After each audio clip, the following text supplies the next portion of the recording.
Yan. May itlog pa. Opo, sir. Ano yung Nilagyan kaliwa? na- Ayun o. Ayun pala yung laman niya, sir. Opo, sir. Laman talaga, sir. Puro laman yung sisig nyo. Opo.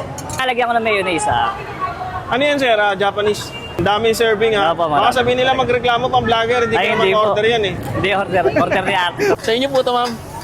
Araw-araw na lang ata may bagong nagbubukas na food trip dito sa may Quiapo. Katulad nga na itong sisig sa may Carriedo na bukod sa sulit at masarap ay panalo din kayo dahil purong mga laman yung ginagamit nila. Ano naman yan, boss? Sibuyas, sir. Sibuyas, ang dami naman yan. Isang dakot. Grabe. Pandalawang order yan, sir. Gano'n na kayo katagal dito? 2 weeks pa lang, sir. Bago lang kayo, no? Bago lang. Ano pangalan ng tindahan mo, boss? Sisigil sa Carriedo, sir. Sisikan sa Ariedo, ayan. Tapos 80 pesos. Yung 80 pesos, sir, may kasama ng rice. May kasama na pong rice yun. Only yun, sir.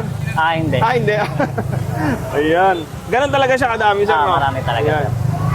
Sir, ano yung ginagamit mong ano? Parang lechon ata to, sir, eh. sir. Dito ano, tenga, mukha. Dapat ano yan, sir, batok ayan, nabigay sa amin, laman. Laman talaga, no? Laman. Puro laman, sir, Puro yun. laman. Ang ganda ng sisig nyo dito. Usually, sir, gaano katagal to? Pag nag-order ako. 3 to 5 minutes lang. Ganun, sir. Tapos laging bagong luto pag nag-order. Laging bagong luto, sir. Ayun. Sige, order ako niyan, sir. Sunod, ah. Sige, sir. Sa inyo po ito, ma'am. Ayan. Kay madam po yung order. Ayan. May itlog pa. Opo, sir. Ano yung kaliwa? Nilagyan na natin ng babae kay lalaki naman. Tama. Yung itlog mo, sir, kaliwa.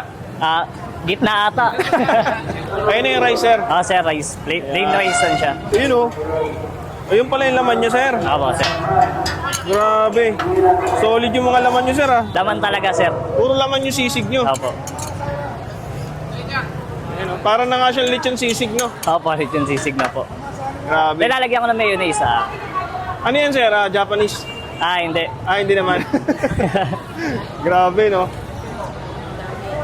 Ang daming serving, ha? Opo, marami. Baka sabihin nila magreklamo pang vlogger. Hindi ka naman hindi po. order yan, eh. Hindi, order ni ate. Order ni ma'am yan. Next naman ako yung order. Okay, sige, sir. Ayun guys, so andito tayo sa may Carriedo. Meron tayong nakita na bagong food trip. Ayan, si Sir Rodney. Yung tinda niya guys, sisig. Sisig sa Carriedo yung pangalan. Kung pupunta tayo dito guys, open sila simula alas 9 ng umaga. Ayan, 80 pesos lang yung ganito. May kasama ng rice yan.